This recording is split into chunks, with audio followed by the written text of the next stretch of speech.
नमस्कार बच्चों, आइए बच्चों आज हम इस वीडियो के माध्यम से लर्निंग आउटकम आधारित लर्निंग एप सामग्री ब्रिज कोर्स कक्षा 6 विषय संस्कृत, इसके अंतर्गत हम देखेंगे संख्या ज्ञानम पेज नंबर 107 से लेकर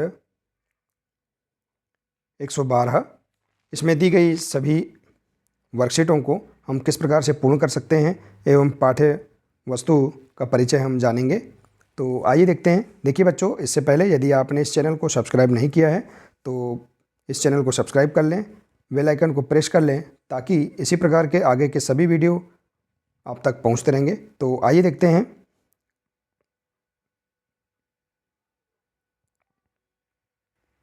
तो देखिए बच्चों, यहाँ दिया है संख्या ज्ञानम। आइए जानते हैं।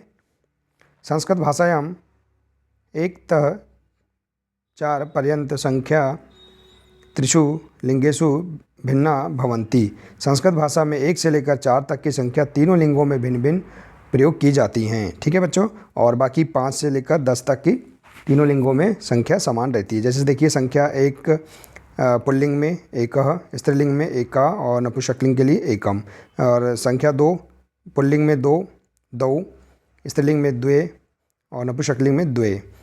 संख्या 3 पुल्लिंग के लिए त्रिय, स्त्रीलिंग के लिए तिस्र और नपुंसकलिंग के लिए त्रीणि, और 4 पुल्लिंग के लिए चत्वारः, स्त्रीलिंग के लिए चतुरस्रः और नपुंसकलिंग के लिए चत्वारि। ठीक है, तो इस प्रकार से आप देखिए यहाँ संख्या 1 से लेकर 4 तक की संख्याओं को अलग अलग लिंगों के आधार पर आप यहाँ समझ सकते हैं। इसी प्रकार से देखिए, नोट यहाँ दिया है।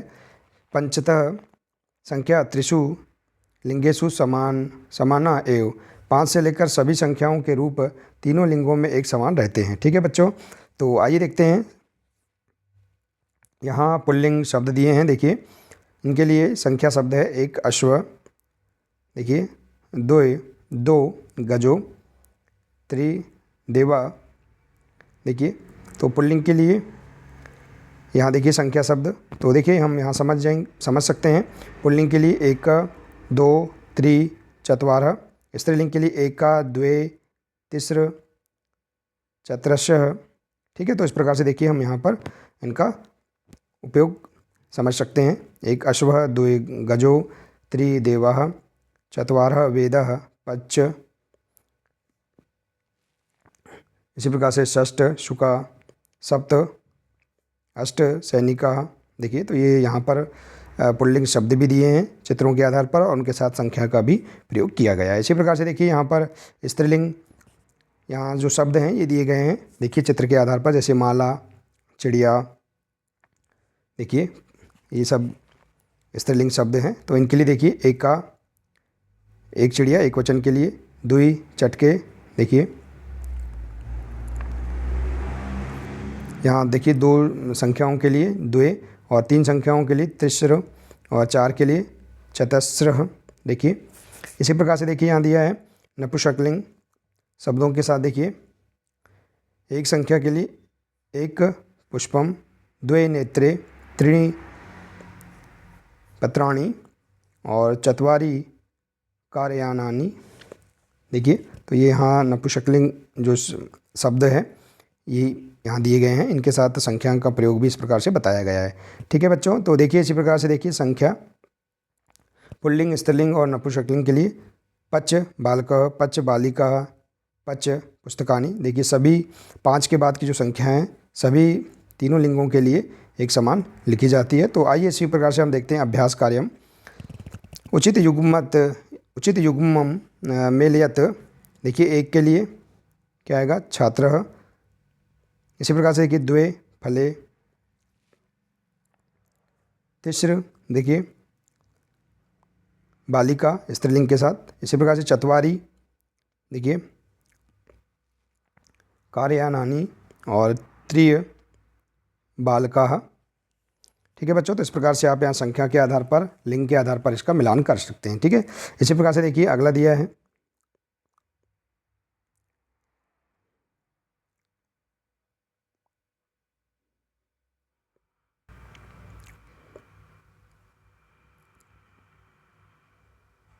तो देखिए बच्चों इसी प्रकार से अगला प्रश्न है उचित गणना शब्दे रिक्त स्थानी पुरियत। जैसे देखिए यहाँ दिया है 1 2 3 चत्वारः, चारकोम चत्वारः। इसी प्रकार से देखिए एका द्वे तिस्र चत्रशः। इसी प्रकार से देखिए नपुंसकलिंग के लिए एकम द्वे त्रीणि चत्वारि, एकः बालकः, एका बालिकः। इसी प्रकार से देखिए पच षष्ठ सप्त अष्ट नौ, तो इसमें आ जाएगा 10। ठीक है, इसी प्रकार से तो इस प्रकार से आप संख्याओं के क्रम यहाँ लिख सकते हैं संस्कृत में। इसी प्रकार से देखिए मज्जुषया रिक्त स्थानम पूर्यत। देखिए एक दो चत्रस्य अष्ट चत्वारि। तो देखिए यहाँ पर शब्द जो दिए हैं इनके आधार पर आप यहाँ पर संख्या शब्दों को लिखेंगे। जैसे देखिए बालकः पुल्लिंग शब्द है तो इसके साथ एकः बालकः। इसी प्रकार से देखिए बालिका स्त्रीलिंग है तो देखिए चत्रशः बालिका, छात्रों दो, देखिए एक से अधिक है दो के लिए तो दो छात्रों। और देखिए कार्यानानि चत्वारि, और इसी प्रकार से इसमें आ जाएगा सैनिका अष्ट। तो इस प्रकार से आप देखिए लिंग के आधार पर भी संख्या शब्दों का प्रयोग कर सकते हैं। ठीक है बच्चों, इसी प्रकार से देखिए अगला दिया है गणनाम कृत्वा संस्कृत शब्देषु लिखत। गणना करके संख्या को संस्कृत शब्दों में लिखे। जैसे यहाँ पर आपको गिनना है और इसके आधार पर देखेंगे कि गिनकर यहाँ संख्या पुल्लिंग में है या स्त्रीलिंग में है या नपुंसकलिंग में है, तो उसके आधार पर आप संख्या को लिखेंगे। जैसे देखिए संस्कृत में लिखेंगे उसे। जैसे यहाँ देखिए 6 पेन है तो देखिए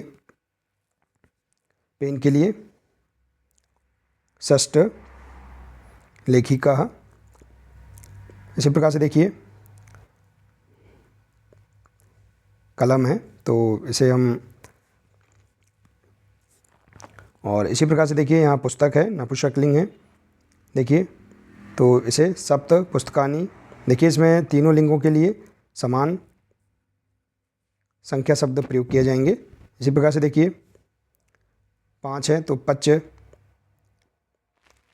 कदली फलानी, और इसी प्रकार से 10 है पुष्पम, और देखिए 6 गेंद 8 गेंद है अष्ट कंदुकानी। तो इस प्रकार से आप यहाँ पर इन्हें गिनकर संस्कृत में संख्याओं को संस्कृत में आप लिख सकते हैं। ठीक है बच्चों, इसी प्रकार से देखिए अगला दिया है वासरः। देखिए यहाँ सप्ताह के नाम दिए गए हैं। देखिए सप्ताह है सप्तदिनानि भवन्ति यथा रविवार रविवासरः, सोमवासरः, मंगलवासरः, बुधवासरः, गुरुवासरः, शुक्रवासरः, शनिवासरः। तो देखिए यहाँ अधे अर्थात होता है आज, हा अर्थात बीता हुआ, और श्व अर्थात आने वाला कल। तो देखिए ह में हा मंगलवार, बीता हुआ कल मंगलवार था। तो देखिए अध आज बुधवार है तो देखिए बुधवार के बीता हुआ कल क्या था मंगलवार, और आने वाला कल क्या है गुरुवार है। तो इस प्रकार से हम लिखेंगे बुधवासरः। देखिए स्व में गुरुवासरः मंगलवासरः। ठीक है, तो इस प्रकार से आप यहाँ समझ सकते हैं। ठीक है बच्चों, आइए इसी प्रकार से देखते हैं। देखिए यहाँ दिया यदि अध मंगलवार, यदि आज मंगलवार है तो तहर्षि स्व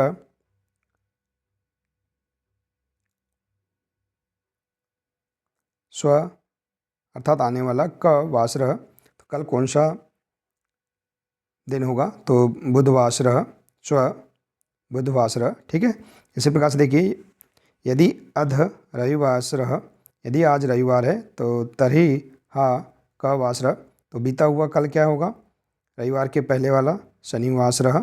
ठीक है, तो इस प्रकार से आप यहाँ पर ऐसे समझ सकते हैं। ठीक है बच्चों, जैसे अभ्यास कार्य में दिया है रिक्त स्थानानि पूर्यत। जैसे देखिए यहाँ हम बीच का शब्द देखेंगे अध, आज देखिए रविवासरः है तो इसके पूर्व का क्या होगा देखिए शनिवासरः, और स्व यानी आने वाला सोमवासरः। इसी प्रकार से देखिए अध यहाँ दिया देखिए गुरुवासरः, बीता हुआ गुरुवासरः है तो आज क्या होगा शुक्रवासरः, और इसके आने वाला क्या होगा शनिवासरः। इसी प्रकार से देखिए यहाँ दिया है आने वाला कल सोमवासरः था तो इसके आज का दिन क्या होगा, रविवासरः, और बीता हुआ शनिवासरः। ठीक है, तो इस प्रकार से आप यहाँ पर सप्ताह के नाम, सप्ताह के दिनों के नाम इस प्रकार से क्रम से लिख सकते हैं। ठीक है बच्चों, आइए इसी प्रकार से देखते हैं।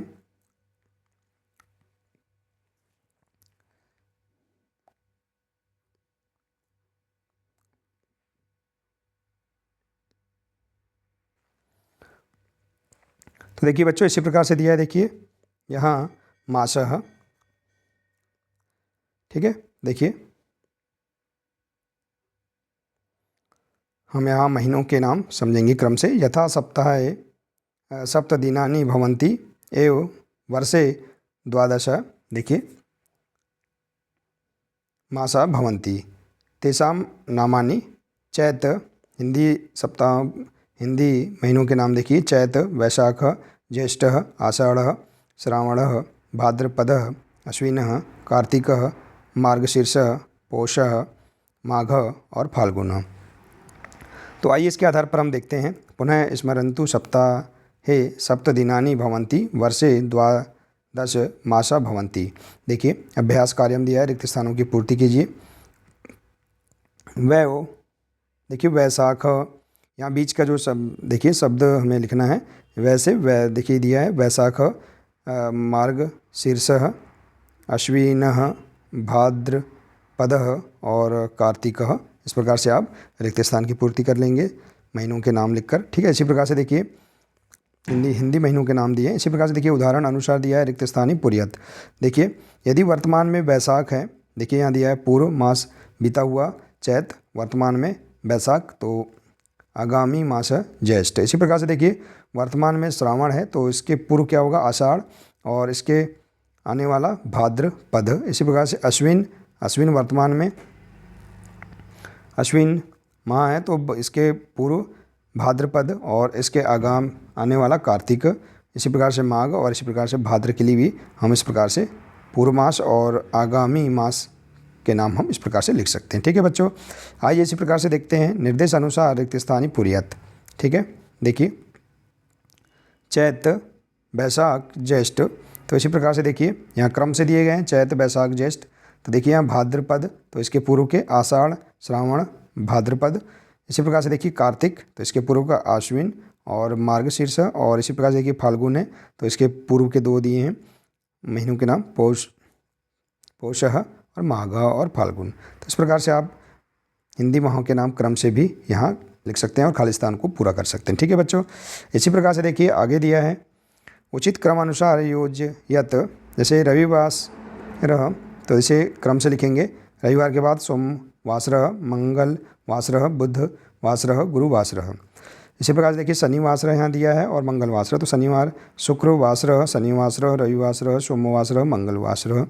इसी प्रकार से गुरुवार दिया है, तो इसके क्रम से हम मंगलवासरः, बुधवासरः, गुरुवासरः, शुक्रवासरः, शनिवासरः, और इसी प्रकार से देखिए इसे भी हम क्रम से लिख सकते हैं। ठीक है बच्चों, देखिए आम और न, सत्य और असत्य बताना है। अध सोमवार, आज यदि सोमवार है तो तदा स्व मंगलवार, आने वाला मंगलवार होगा, सही है आम। देखिए बीता हुआ हा गुरुवासर, तदा अध रविवासर, यदि बीता हुआ गुरुवार है तो आज रविवार होगा, नहीं। देखिए गुरुवार के बाद शुक्रवार आता है, तो यहाँ ना आएगा। इसी प्रकार से देखिए स्व बुधवासर, आने वाला बुधवार, आने वाला कल बुधवार है, तो तदा अर्ध सोमवार, तो देखिए यहाँ भी आने वाला कल यदि बुधवार है तो आज क्या होगा, मंगलवार होगा, तो इसमें भी क्या आएगा, ना आएगा। और इसी प्रकार से देखिए अध शनिवासर, आज से शनिवार है, तदा अह शुक्रवासर, तो उसके बीता हुआ शुक्रवासर है, सही है आम। और स्व शुक्रवासर, आने वाला यदि शुक्रवार है, तदा अध गुरुवासर, तो ये भी सत्य है। ठीक है, तो इस प्रकार से आम और ना आप यहाँ लिख सकते हैं। ठीक है बच्चों, इसी प्रकार से देखिए बच्चों यहाँ दिया है क्रियापदानी क पठति, बालक क पठति, का लिखति। देखिए तो क्या आएगा यहाँ, बालिका लिखति, का धावति, कौन दौड़ता है, तो बालिका धावति।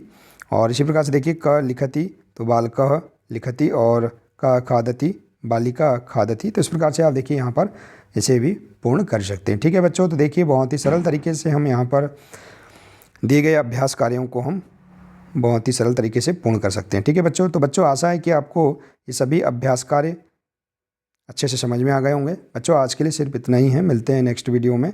नमस्कार।